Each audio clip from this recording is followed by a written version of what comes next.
WCBI News at 10 starts now. Thank you for joining us. I'm Tommy Lopez. The suspect facing a charge in the brutal murder of his mother admitted in open court today that he killed her. 35-year-old Antonio Gladney says today in courts that he wasn't in his right mind when he did this. He appeared today for a bond hearing in Lee County. That's the video you're seeing here. He took responsibility despite the judge telling him he didn't have to say anything. 66-year-old Molly Gladney's body was found in her home. As we reported Wednesday, investigators say her son went inside her house Sunday, Mother's Day, offering her a card and flowers. Antonio Gladney has a lengthy criminal record. Sheriff Jim Johnson says he's the sole suspect here. Then you heard firsthand, without any prompting and after his rights had been read, what his basically initial appearance confession was before the judge, that he took responsibility for it. He worked this act was solely his responsibility, and he wanted to do what he could do to make it right. But this is the, I don't know how many times he's been before a judge, and I wished he'd have made it right before it cost the life of someone. But Gladney's bond, a judge set it fairly high today, $5 million. So you're under the influence of... There are now 3 men under arrest in a death that has many people talking around the state of Mississippi. Those 3 men will face a capital murder charge, meaning that they will be eligible for the death penalty. It's a truly tragic story tonight. The body of Kingston Frazier, a 6-year-old boy, was found early this morning. Investigators say that there were men stealing the car that the boy was in. They say his mother left that car running outside a Jackson area grocery store. That was around 2 o'clock this morning. They say the car was found mid-morning, miles away, and the boy had a gunshot wound. Heartbroken family members spoke to the media today. He's gone. This is the worst thing. To wake up, we've been looking for him for 9 hours. We've ridden every neighborhood in Jackson. We've been down back roads, behind bushes. We've been everywhere. He wasn't there. Terrible to see. Kingston, the 6-year-old boy, would have graduated kindergarten today at North Jackson Elementary School. Many of you received the Amber Alert this morning on your phone about his initial disappearance. Let's switch gears. Let's take a look at our weather tonight. Chief Meteorologist Keith Gibson joins us. Keith, we're still monitoring the rain chances right now. We are. The next couple of days, rain is in the forecast. We had a few showers and thunder showers out there today, including Tupelo right now. All quiet. It's a steamy night, 75 degrees, light winds from the southeast at 8 miles per hour. You can see some of these storms and showers moving down through the region today. Some locally heavy downpours. Easy for me to say. Locally heavy downpours today with some of those storms. We may do it again tomorrow. Mid to upper 80s during the afternoon, and you can see a little bit of rain there on the forecast. Full forecast for the weekend in just a few minutes. The Mississippi Forestry Commission is the latest state agency to feel the budget axe. The department will eliminate 75 positions this summer on July 1st. The cuts are also forcing the commission to consolidate and reorganize. It's going to go from 7 districts down to 4. The lawmakers lopped off about 16% of the forestry's budget. Farm equipment on the roads can lead to frustration for drivers. At some point, we've all been behind plows and tractors in Mississippi and Alabama. They do have a right to be there. Our Quentin Smith joins us now. He spoke with a local farmer about the challenges in these situations. Tommy, modern farming, like most jobs, often requires a daily commute. The only problem is tractors and combines tend to be slower and take up more of the highway than other vehicles. Now, this time of year, accidents are often on the rise, but many of those can be prevented if drivers and farmers take time to tread the road. Harvest season is just around the corner, and for many drivers, it means tractors, trailers, and other pieces of farming equipment will be out on the roads more. Today you have to have about 1,000 to 1,500 acres to make it in agriculture, and so they have to travel quite a distance. Bo Richardson was in the agricultural business for over 40 years. He knows all about driving tractors on the highways. Today it's a lot less accidents probably than it was a few years ago, but there's so much more traffic today than there was a few years ago. That heavy traffic can sometimes cause accidents involving the farming equipment. These are images of a vehicle that collided with a plow in Lafayette County. You know, it's pretty common in our county. We have a lot of farmers here. Monroe County Sheriff Cecil Cantrell says he's been called out to many scenes where a piece of farming equipment was involved in an accident. People are always in a hurry. They're not paying attention. You know, they're running along 55, 60, 70 miles an hour out here on the 4-lane, and they're just not expecting a tractor or whatever, trailer, whatever they're pulling to be out there on the road. And, you know, you go from 60 to, 20 miles an hour or 30 at the most, and it's just so unexpected. Even though tractors and trailers drive at a slower pace, Cantrell says they still have the right to be on the roads. Reflectors and multiple flashing lights can be seen on the equipment to make them visible to other drivers. What they need to do is learn how to share the roadways, because everybody has to go somewhere. And when they're moving these, when they're moving their tractors, their equipment to different fields, they've got to use the roadway. In fact, I passed a piece of equipment on the way down here, and it had flashers on it going, and there's no excuse to hit that if you're paying attention and you're driving within a reasonable speed. Now, if a farmer wants an escort, Sheriff Cantrell says his department provides an escort for farmers to get to where they need to be. All right, speaking of those rain chances, as we get closer to the weekend, they will be going higher and higher, especially late Saturday into Sunday. The full forecast is next.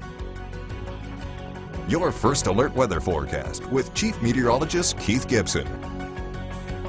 Weather-wise, right now, all quiet. Our live Doppler radar here at 10:11 showing nothing. We had those scattered showers and thunder showers around here today.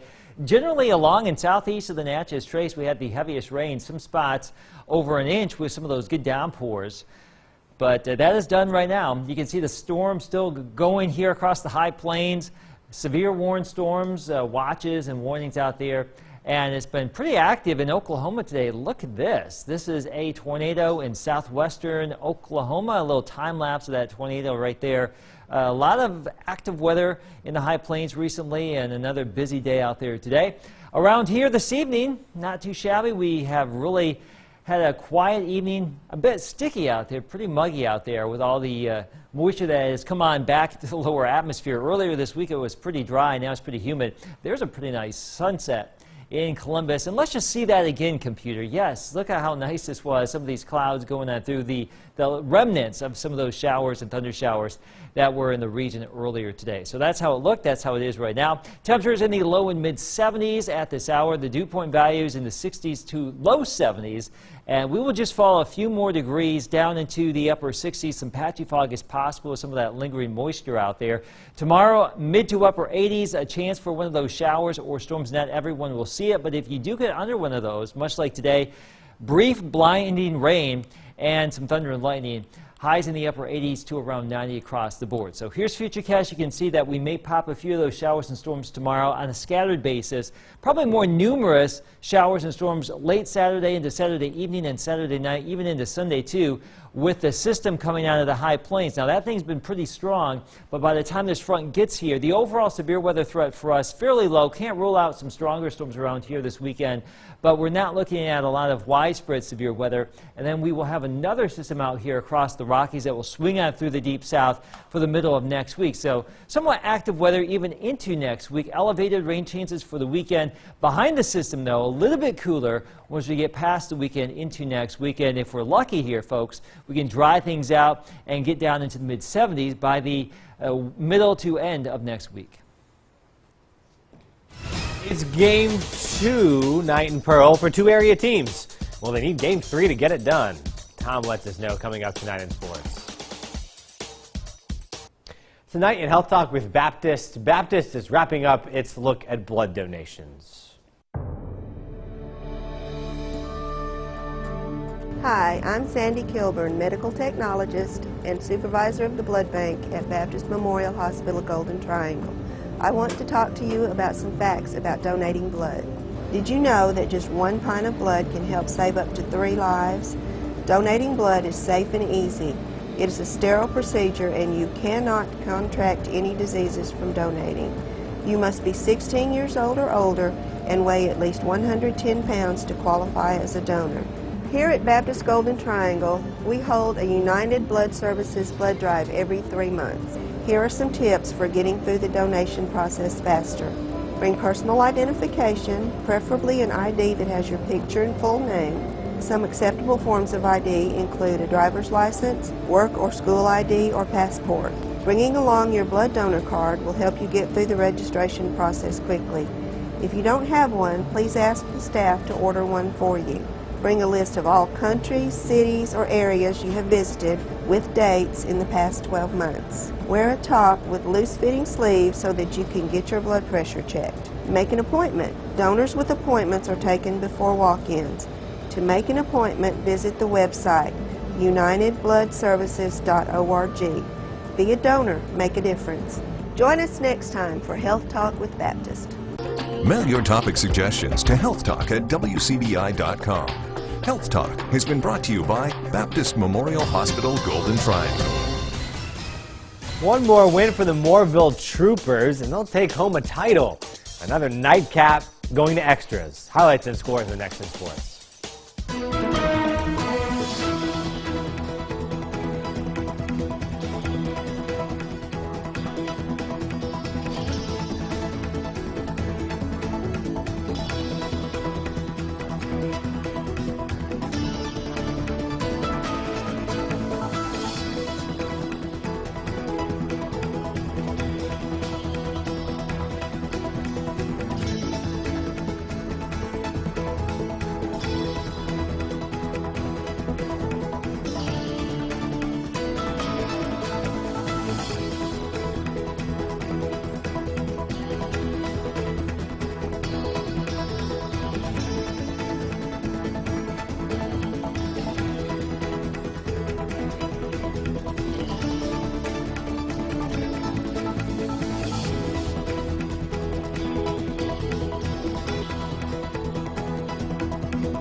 CBI Sports with Tom Ebel.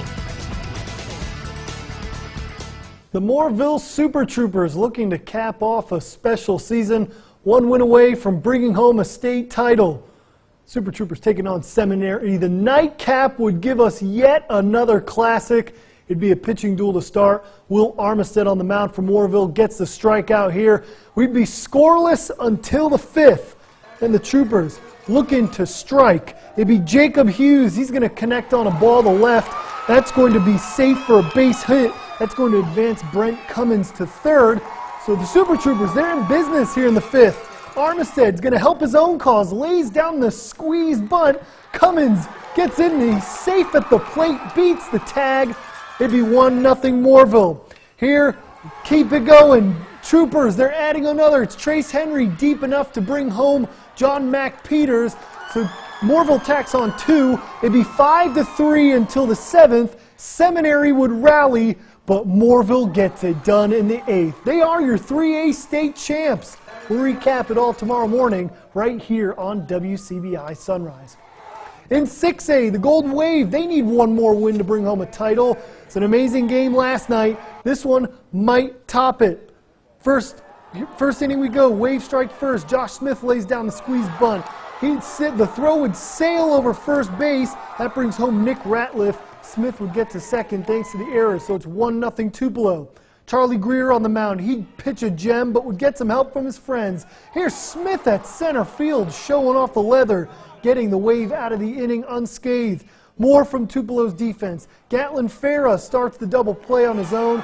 Wave would trail 3-1 heading to the 6th.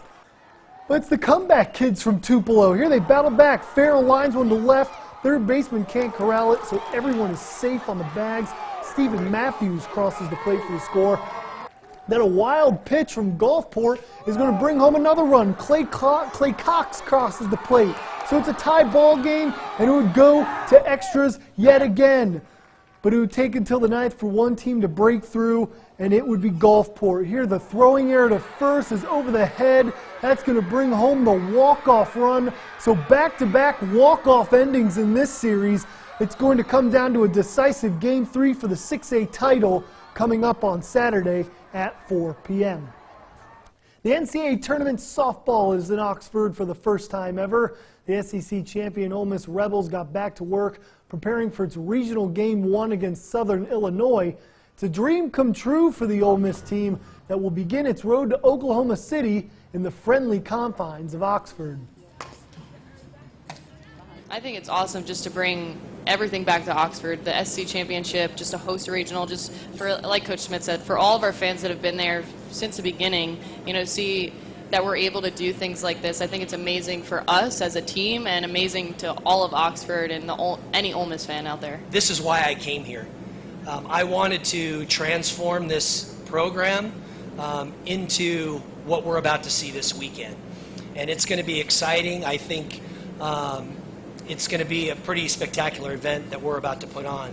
Seeing the bleachers going up all over the place, and now just imagining the fans in there tomorrow night at 8:30, I think it's going to be a packed house with standing room only.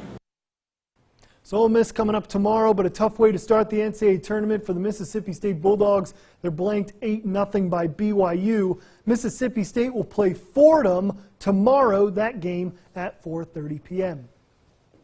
Last regular season series at the old Dudy Noble. Bulldogs taking on LSU in game 1.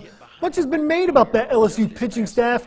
Ryan Gridley doesn't care. He's going to launch one to the left field lounge. That one's out of town. So 3 pitches into the ball game, it's 1-0 Mississippi State.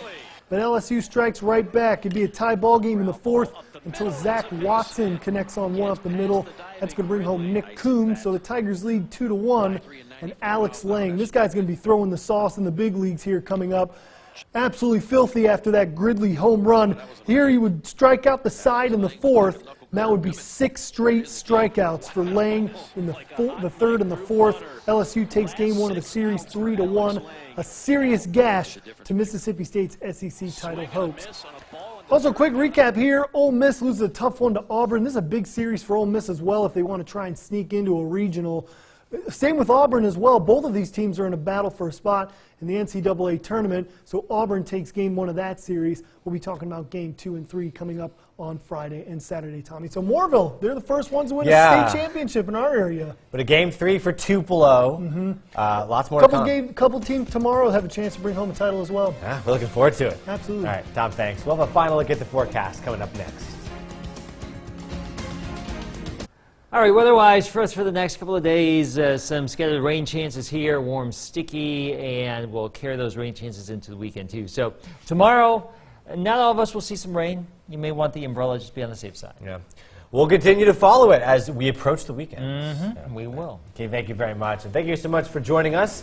There's a couple of hours left in this Thursday night. You can spend it next with The Late Show with Stephen Colbert. Have a good night.